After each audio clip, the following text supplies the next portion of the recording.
The Dog Classroom. Welcome to the Dog Classroom podcast with your hosts Amelia and Anne-Marie. Like and subscribe on YouTube, find them on Spotify in video format. And now let's go into the episode with your hosts Anne-Marie and Amelia.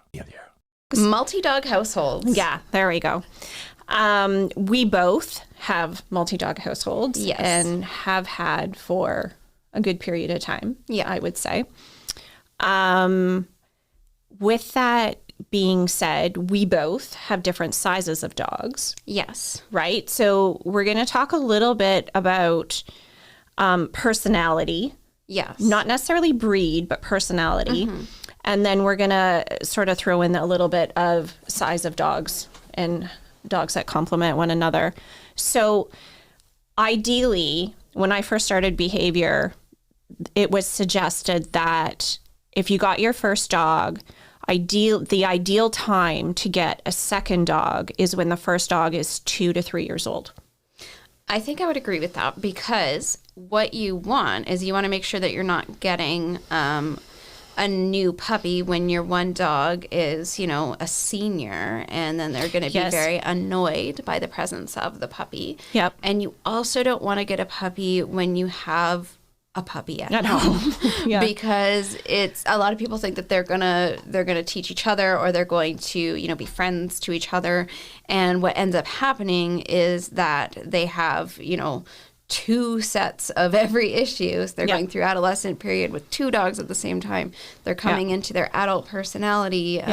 We don't fully know what that first dog is going to be like. So I think if you wait until they're about 2 to 3 and they've got their sort of you've gotten to know that dog really well. You've gotten your bond. You've gotten some training. So you're not having two untrained dogs or puppies, rather. So the personality is just a little bit more set. Yes. Yeah. And you can be sort of confident as to, okay, what kind of dog do I want to bring into the household? So, for example, when I got Nuggie, she is my newest dog. She's a small breed, and I had 2 large breed dogs at the time. Yeah. And so making that decision was not easy. I had to know that my dogs were going to be okay with a smaller dog. So it was a trial at first. Yeah, but I also went into it quite confident that, Holly was friendly with absolutely everybody, and she wasn't a concern. Right. And that Stark is better with female dogs, and he's better with particularly small female dogs. Yeah. So that I felt was the best way to set up for success for my household. Right. Whereas you've added a couple different, 5 different dogs. Yeah. So maybe you can talk about that, because I know you went the opposite way. You got large breed puppy when you had small dogs at home. Yes. Which is, I think I see a lot of that in consults where the puppy is just sort of all over the small dog. Yeah. Yeah. I think I've had a few clients actually ask me and say, why do you have the dogs you have? And then a lot of times when people have multiple dogs, I think it's fair to say that they possibly have the same breed. Yeah. Yeah. So all 5 are different. Yes. Yeah. So there is on our new banner, the 4, I think 4 of them are in it. We have, no, all 5 are in there. All 5 are in there. All 5 are in there, and mine are in there as well. So there's the one of all, the 4 of them there on the branch. On the branch, the stump. So then we have Maui, the standard poodle, on the left, then Frolic, Bee's in the middle, and he's the miniature poodle, and Alfie. And then Miss Tulip is my little white beige chihuahua, and she's on the left-hand side there. So I didn't start off with saying to myself, I'm going to have 5 dogs.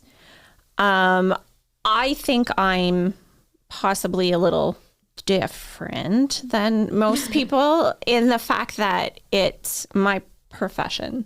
Yes. I think. And the dogs are your life. So they're my life. So not only are they my hobby, housemates, but they are also part of the business. Yeah. Right? Because, they come down, do consults with me. They come down and help demo training, right? They come down to socialize other dogs. B, the little miniature poodle there, has done quite well with socializing smaller dogs, and then Frolic and Maui, help with the larger dogs. So the other thing I looked at when I went to add the dogs to my household, so I was a few of my dogs actually suddenly got sick and had some health issues. So unfortunately, I had 2 of them pass away roughly within a few weeks of one another. So I had Frolic and she was younger. So I looked at bringing Alfie in because, first of all, I didn't want another female. I wanted a male. So just FYI to everybody, it can sometimes be tricky if you have same sex pairs. Yeah. So 2 males or 2 females. It's ideal to say alternate, sizes and whether they're male or female. But then also Frolic was at the 2 to 3 mark and she was quite well trained. So bringing in a younger dog I was able to work through it. Let's put it that way. So she was sort of set in her ways, and then bringing him in. So, she did help a little bit. She had been socialized quite well, so I wasn't worried about bringing the smaller dog in. One. But the smaller dog was, as my kids got older, a little bit easier for them to handle something that was a little bit smaller as far as walking and training, that sort of thing. So really what we want you guys to consider is look at the personality of the dog that you have. Yes. Do they get along well with other dogs? Do they have a preference, male or female? What's your lifestyle like, right? Yeah, you don't want to have 5 dogs if you don't have the time and energy and desire to work with 5 dogs. Right? Yeah. And I know it's really interesting when you ask people, and I'm sure we do this in puppy school all the time, like, why did you choose the certain dog you did? Yeah. I find some people a lot of times comment on color. Yes, or like how they look, or their previous dog looked like this. And yes. Yeah, and that's definitely, I'm making a conscious effort to not be that person. Yeah. But, people pick them for different reasons, but I think definitely for us, being that this is our profession, we knew ahead of time, we want to look at the personalities of our dogs and make sure that this puppy is the right choice for my family and my other dog. So we're not only looking at the color or the breed is important because there is some innate tendencies, right? But we're also looking at how big are they going to be? Yes. And where we are, like as my kids get older, I have a little bit more time. Mm-hmm. So it was okay to bring the other dog in, but also looking at that I had time to spend with that dog. And I think it's a huge thing where people make the mistake is you get the second dog. Mm-hmm. The first dog teaches the second dog everything. You don't need to do any training. Mm-hmm. But the tricky thing is you have to watch sometimes is when you have the 2 of them, you're the third wheel. Yes. And I see that. I know we don't want to go too much into litter mates, but sometimes people will go, okay, well, I went to get a puppy and there was another one that needed a home, so I got 2. Yeah. I personally would never. But I know situations where, people have done that and it's worked out. I would say if you are going to do that, you don't want to do, 2 females from the same litter, 2 males from the same litter. You want to do opposite sex pair. But it's also double the work, right? You're house training 2. You're walking 2. Mm-hmm. You have vet bills of 2. Yep. Right? You're doing your vaccine all for 2, but you also make sure you have the time to spend individually. Yes. Because if the 2 are always together, you're again the third wheel. Yeah. And ideally, we get the dogs, I would think, to have that relationship, but we need to spend the time, even 5 minutes a day with each pup. Yeah. Is ideal. And then also I think it's extremely important in a multi-dog household is to have the dogs spend time individually with you And individually alone. Because unfortunately there are accidents that happen. And like myself, you go from 2 or 3 dogs down to 1 and they've lost their best friend. Yeah. Right? And you don't want them, say, only dependent on that other dog. You, again, want them part of the family. But not to sort of head down that road a little bit. But I think it's important just to look. You know, some people do it on a whim. Yeah. You know, ideally not the best. But then just be aware that you might need a little extra help. Yeah, and right? we can get into what all that entails a little bit more as well. But this is all getting this new dog or this new puppy, right? So let's talk about how we bring a dog into our home, because I know for me specifically, having a reactive dog in the home, it was a process. It wasn't like I came home with a puppy in my arms and said, here you go, here's a puppy, right? And so there are different considerations, especially like we've been talking about the size difference. I wasn't coming in with my 2-pound puppy and saying, here you go, hang out with my 60-pound dogs. So I think that intro piece is really important. Maybe you can talk a little bit about how you did it, because I know you had the opposite, where you brought Maui, the poodle, in, and you had Tulip already, the chihuahua. You had Tulip already, yeah. It's actually hard to, I'm trying to remember it. Maybe that part was a blur. But actually Maui, and I don't need to knock on wood because it's already happened, was pretty a low-key puppy. Wasn't super hyper mouthy, or I call it footsie, where they like to handsy, they paw on them. Yeah, when they like to use their paws. But again, when they spent time, so I introduced outside.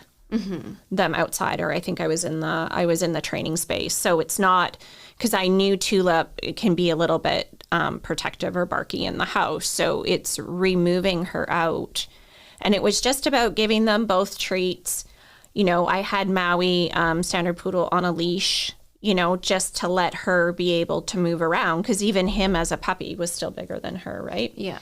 And then slowly increasing the amount of time that they spent together, but always making sure that they were never like unattended. Yeah. Because again, puppy not having any dexterity or anything would, you know, sort of just run over her or that sort of thing. So it was just working on them hanging out in a positive manner and getting used to one another. So again, the whole crate thing. Yes. Right, came into play. Maui was crate trained. Tulip would have time where Tulip's allowed up on the couch, where she had spots where she could somewhat get away from him. And then he also had quiet time and that sort of thing. The thing I want to comment on is obviously 2 very different breeds. Yes. Right. Again, I don't want to say reason why, but I did get Maui after Tulip. Okay.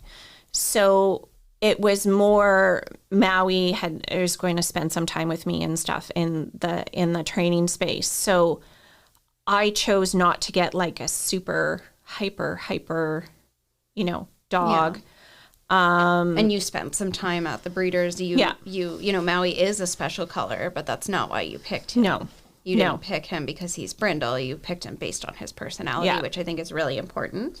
Yeah. And managing all those interactions. And I know, like Trainer Mike was telling in one of his lives that when he got Augie, who's his bullmastiff puppy, he has Delilah, who's an older bulldog. Yeah. And it was a lot of management, right? Like, you can't just let the puppy sort of pummel the older dog and do whatever they want, especially when there is a size difference like that. Yeah. But, you know, again, in talking to Mike and listening to Mike, though, is he didn't get, you know, he got a breed that even though they're big, they have a tendency to be lower key. Like, they don't need hours and hours upon exercise. Because, again, he still has younger kids. So we're just trying to encourage you guys. And I know, again, in being around a lot of clients where they always seem to just have one breed of dog because they love that breed of dog. And we had put a newsletter out before, and we actually got a pretty cool response. But as we age or change or get older from having young kids to, maybe traveling more, maybe consider the possibility of looking at a different breed. Yeah.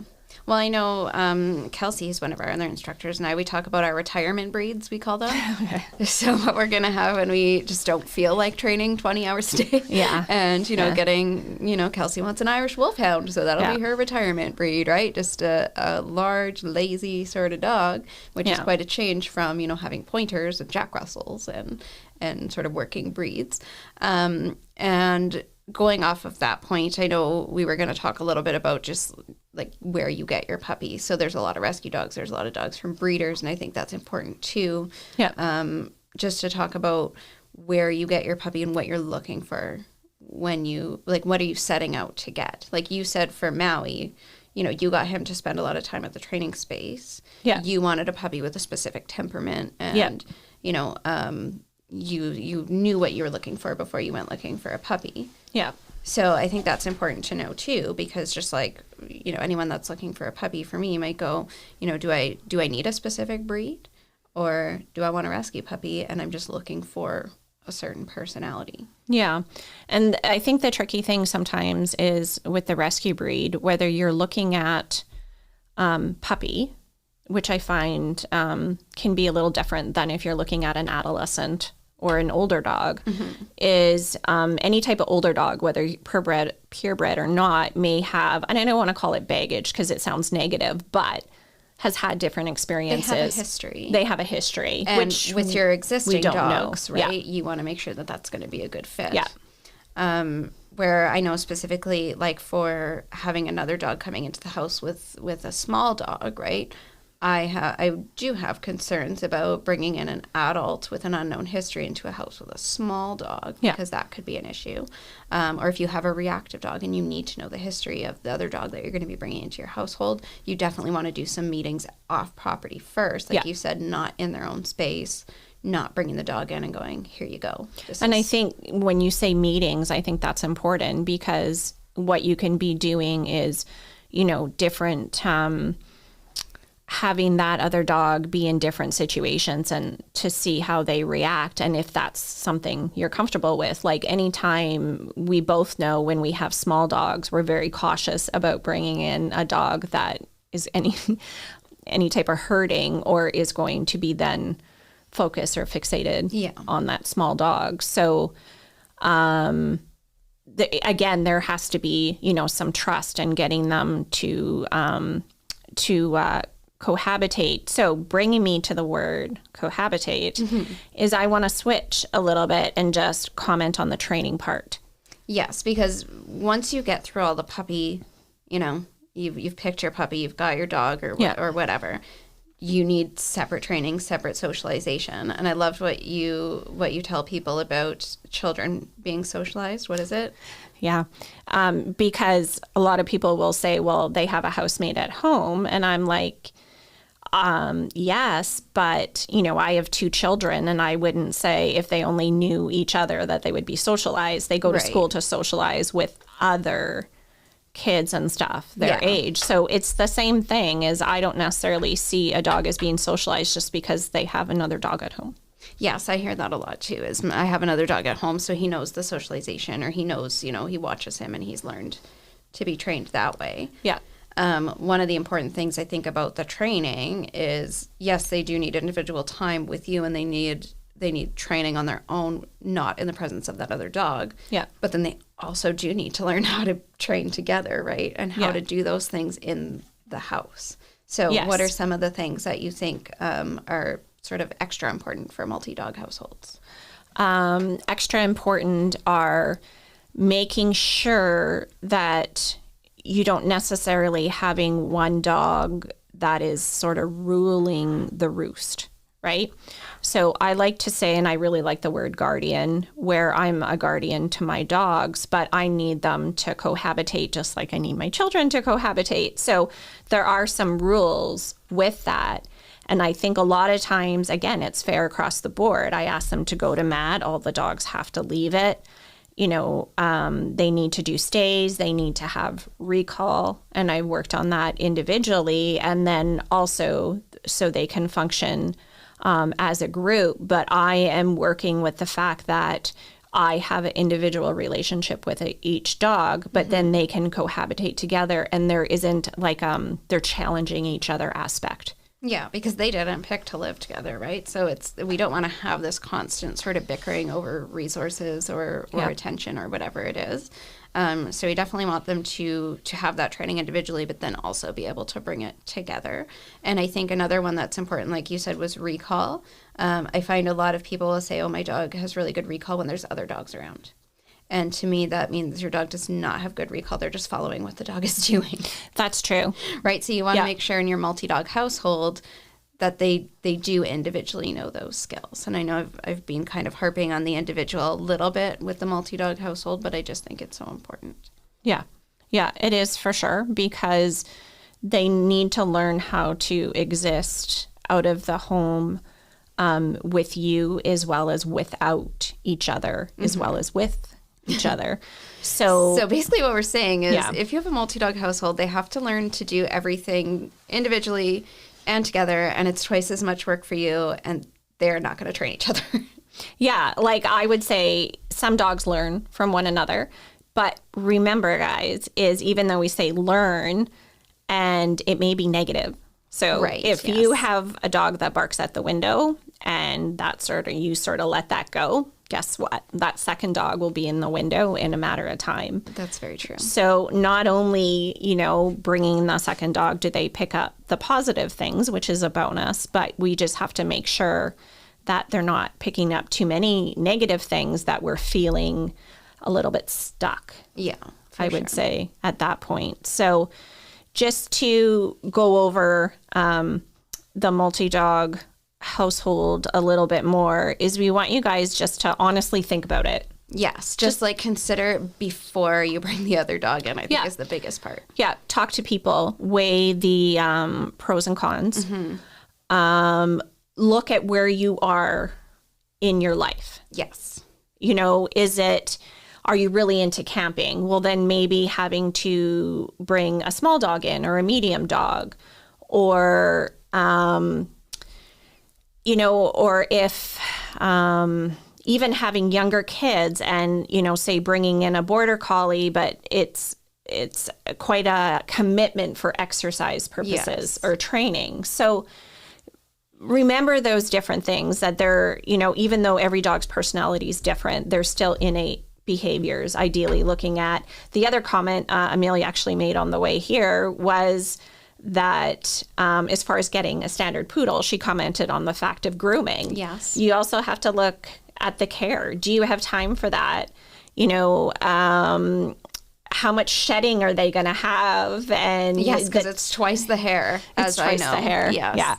Yeah. So just again, summarizing, we're just asking you guys to sort of think about that and really look at the different personalities, but looking at as having I don't want to say double the work, because, I would say sometimes if you have one or two dogs, 3 doesn't really make a difference. But what they're doing is if you have that good daily schedule, then sometimes morphing or getting that dog into that schedule is also helpful. And then they learn the different behaviors. Okay. So that wraps it up for our multi-dog household episode. Thanks for tuning in. Thank you. The Dog Classroom Podcast with your hosts Amelia and Anne-Marie. Like and subscribe on YouTube. Find them on Spotify.